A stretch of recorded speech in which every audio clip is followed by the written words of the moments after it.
Hello, my cookie crumbs, and welcome back to another episode of Villain's Prince. When we left off, Midnight had entered the scene along with Toya Todoroki. Well, my goodness, let's see what's going on in the kingdom now. Izuku. Zuzu, come on now. Aizawa called to his prince. Coming, Daddy. Hi, Izuku said, standing before his father. Hello, problem child. What wrong, Daddy? Nothing, baby. Daddy has to go outside of the kingdom tonight, and so does Papa. Izuku? I'm sorry, buddy. You won't be able to leave the kingdom until you're a little bit older. Izuku with Daddy and Papa. Please? Not this time, buddy. When you're a little bit bigger, I promise. Okay. But you get to spend the night with your cousins. Shosho? Kiki? Oshi? That's right. Yay! Play? You can play with them as much as you want. Izu, have fun. That's right. You're gonna have so much fun, buddy. Now go on, go get your backpack. Okay, Daddy. Izuku raced off to his room as quick as his little legs could carry him. Tonight they were taking Toya outside of the kingdom and back to the surface. There, they were going to try to once and for all bring down Endeavor. But they decided that Endeavor, while he would be good collateral damage, they were going to first seek out the Hero Commission. Once they have the Hero Commission in their grasp, they'll demand an audience with Endeavor, and then, finally, the nightmare will be over, and their vengeance will be... it'll be glorious. They would finally avenge their friend. Aizawa thought back to that horrible night. Aizawa was one of the pro heroes, one of the young pro heroes that had been actively working on a case, a gruesome case. His friend, Loud Cloud, or Burrow, and his other good friend and then boyfriend, Yamada, aka Present Mike, or Presentation Michael as Loud Cloud liked to tease him, were also working the case. Also on the case, regrettably, was Endeavor, an older hero, not much older than them, but still. They didn't get along with Endeavor. They worked a few cases with him before, and neither of them particularly liked the hero. He was too abrasive, too condescending, but worst of all, he was too aggressive. He didn't care who stood in his way, and if anybody stood in his way, they would fall. Todoroki, Enji Todoroki, aka Endeavor, apparently had a body count when they had started working with him. That wasn't going to fly. Not anymore. They weren't going to let this go or let it slip. That night, they were trying to take down a trafficking ring that had stolen tons of quirkless kids. Some of the kids were sold off at auctions for whatever their new master desired.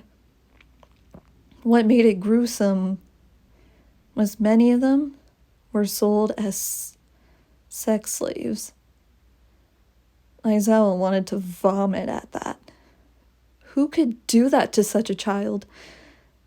Who could... it was just too much for Aizawa to bear. Even his boyfriend and his friend agreed. No child, quirked or not, should go through that. And many were just slaughtered. Tonight they were taking down the ring. They were going to raid it and make sure the quirkless kids were returned to their families or find good homes. They were doing great until Denver had fucked it up. In Denver, what are you doing? Don't worry, Eraserhead. These are villains. Who cares if we crack a few skulls, he said.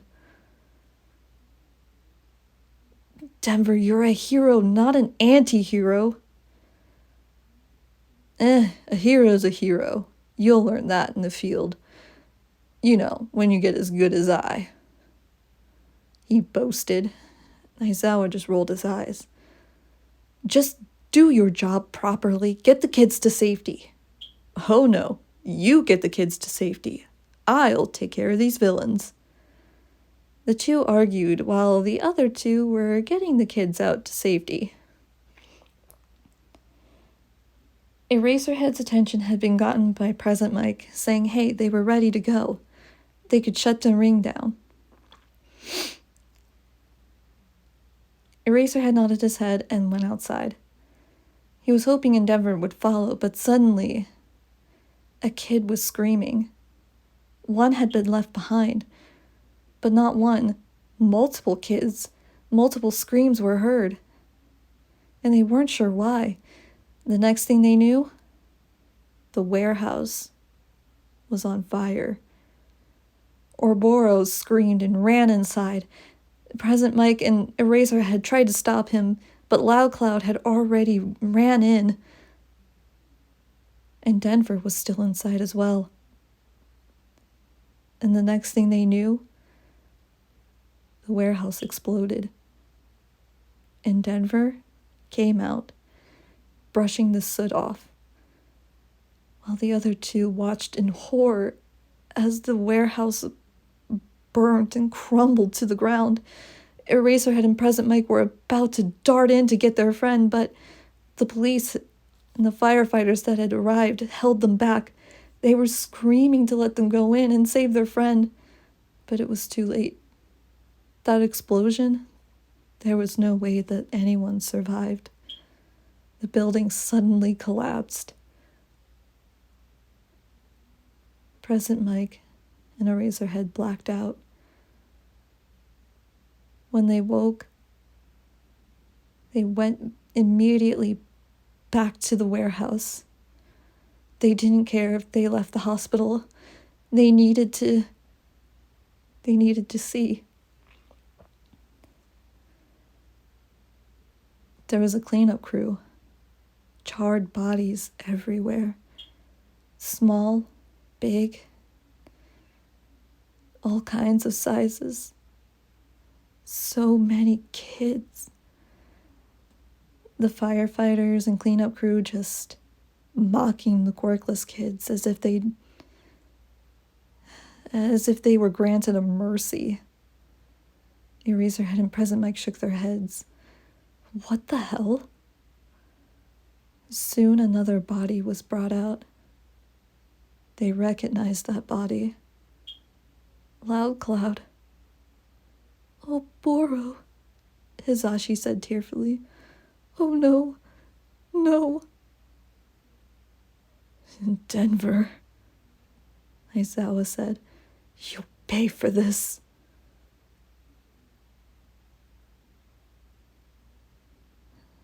Something brought Aizawa out of his thoughts.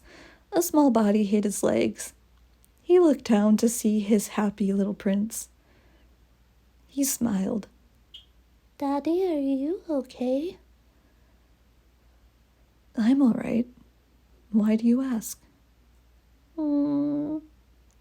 Izuku showed him the face that he was apparently making. Oh, Izu, Daddy just remembered something, that's all. It made Daddy sad? Yeah, it just made me a little sad, that's all. But I promise I'm okay. Pinky promise? Pinky promise. His big pinky locked into an even smaller pinky. Aizawa couldn't believe how fast his prince was growing. It seemed like only yesterday they brought the tiny little baby home from the NICU. A baby who, once upon a time, fit into the palm of his hand. Izuku was still very tiny, for his age at least, but he was still growing. Aizawa couldn't believe it. Sometimes he believed it was to be a dream, but he had a family. He was a dad. He was happy. Almost. He wouldn't be truly happy until Denver was the one who burnt to death. He took Oboro from him. He took the other love of his life, the other love of Hisashi's life, and that was unacceptable. Aizawa shook his head as he heard Izuku cry, Papa! "Oh, hello, my little prince," he heard Hisashi coo.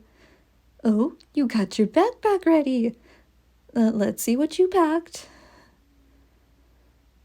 Hisashi checked his bag and saw that Izuku was fairly mismatched. "Oh, baby, at least you tried. Let's go get some clothes that make a little bit more sense and more fashionable." Okay, Papa. Izuku grabbed his papa by one of his enormous long fingers and led him to his room. Aizawa made his way to the doorway and just watched his family. They soon dropped Izuku off with Midnight, and his cousins were very much happy to see Izuku, as Izuku was happy to see his cousins.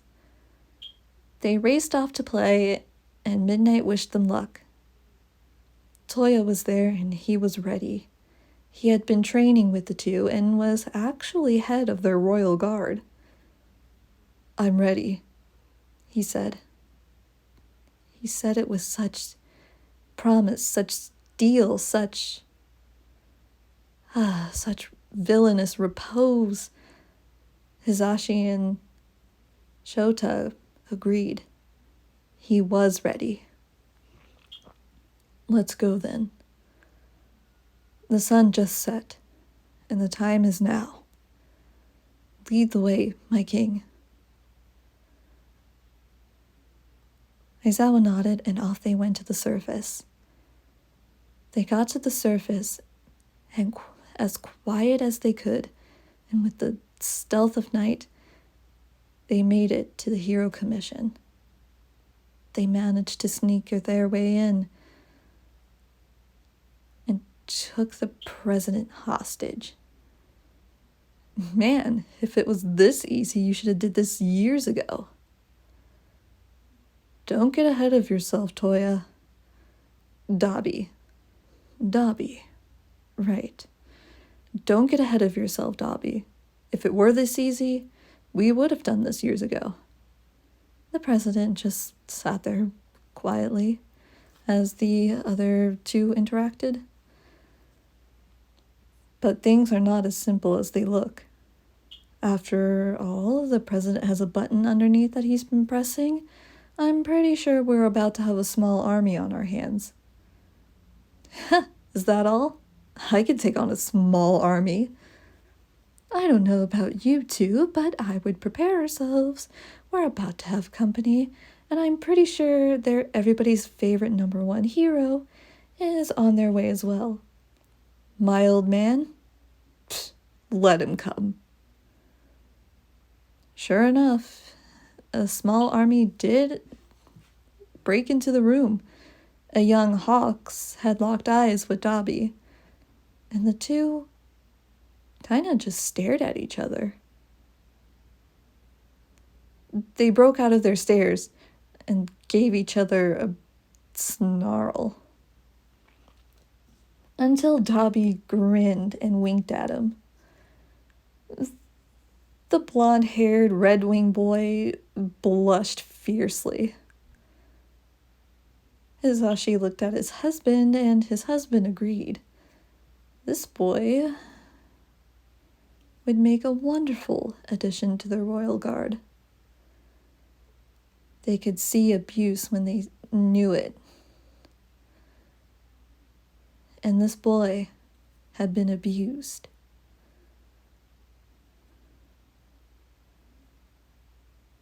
The small army was not that great. The Hero Commission really needed to step their game up. The villains had all of their people down and out. The only one that they didn't really fight was the red-winged boy. So, pretty birdie, what's your story? Dobby said. How about we start with a name? Hawks. Is it because you're a raptor? Maybe. I like you, Hawks. I'm Dobby, he said in a suave voice. Dobby, you're not here to flirt. You're here on a mission. Right.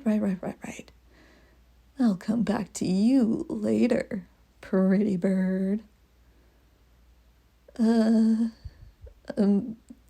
Excuse me? Could I just ask what's going on? Aizawa sighed and quickly explained. Hisashi took over at one point, and then Dobby told his story. Wow. So, you guys are kind of like me, right? What's your story? We have time before Endeavor storms the castle. Right. Hawks told his story, and I'm keeping you, Dobby said. You'll make a fine addition to the Royal Guard, which I am head of. Just then the door busted wide open, and in stormed their greatest enemy. In Denver, it's about time you arrived, Aizawa said. Now then, we can talk. And we will talk. Eraserhead? Present Mike? Where have the two of you been? He demanded. Heroes don't simply just vanish. Like you're in any position to demand an answer. Murderer, Hisashi hissed. Yamada, calm yourself. I've murdered no one. Oh? Dear Miss President of the Hero Commission? He's lying, and you cover up every single murder he's ever done. The poor families don't know what actually happened to their loved ones. You just sweep it under the rug. Yes, but I mean, if you were in my shoes, you would as well. We can't let Hero Society collapse. I mean, ever since All Might retired, and it's been on the verge of collapse, and we're just trying. Do not make excuses for this man. And do not. You know what? Fine. But let's say the Heroes Society collapses. What of it? Just repair it. Make it brand new. Set new rules of engagement. Yes. Well, you see, that would just ruin the systems that we all have. And the systems are fine. They're not broken. They are broken. And don't call me Present Mike. That's not my name. That's not my hero name anymore. I think I go by, Soundwave? Ah, no, that's a Decepticon from an old cartoon. Pre-Quarked era, of course, best cartoons in the world. Let me see. Call me Siren. Siren? Oh, yes. Yes, yes, yes, Siren, it fits me so well. And you know what will fit you? Well, Miss President? No, what? An early grave. Siren snarled. He pulled out a blade, and that was it. He had slashed her throat wide open and watched as she bled out. And Denver, horrified. Why did you do that? What's wrong with you? You two were heroes. Emphasis on were, Aizawa said. Now sit down. We need to talk. I do not negotiate with villains. Oh, villains, are we? The biggest villain I see is you, the newly named Siren said. Now, let's... Fine, you want to talk? We'll talk, and we'll talk calmly. You talk calmly? That's a first. You shut it. And you are? I thought you just told me to shut it. But since you're curious... Hello, Father. Father? No, you can't be. That's right, Daddy dearest. It's me, Toya. But I go by Dobby these days. Toya, what? Where? Sit. You said you'd talk? We're going to talk. Yes, of course. Endeavor sat down. They all sat down, including Hawks. Hawks, get over here. You're a hero. No. No. No. I'm tired of being used and abused, and now that Madam President is dead, I'm finally free. No more torture, no more special training, no more nothing. So, I think I'll sit over here next to this handsome, this man. Dobby looked at Hawks with a shit-eating grin on his face. You think I'm pretty, don't you? He said. What? No. Pfft. Me think you're pretty. Pfft. God dang it, yeah, you're pretty. Ha! Score. Enough, you two. Ah, young love. Not the time, Siren. Of course, my king. Not the time. King? We'll get to that. Here is what we're going to be talking about, Eraserhead snarled. A thickness filled the air. A very tense thickness. Not the kind of tension that people say you could cut with a knife. A different kind of tenseness. Only a few will leave that room. And they knew it. Dun dun dun! Oh man, this story is getting fired up. I don't know about you, but I think Denver is about to meet his maker. Alrighty guys, that's all I have for you today. I'm going to go ahead and get started on the next episode, and I will see you later. Thank you all for the love and support on these stories, especially Hell's Bells and Panther Tracks. It means the world to me. So thank you, thank you, thank you, thank you. I hope this channel continues to grow as I grow with you. And I will continue to bring stories. Alright, guys, I will see you later. Be good, do good, be safe. Bye.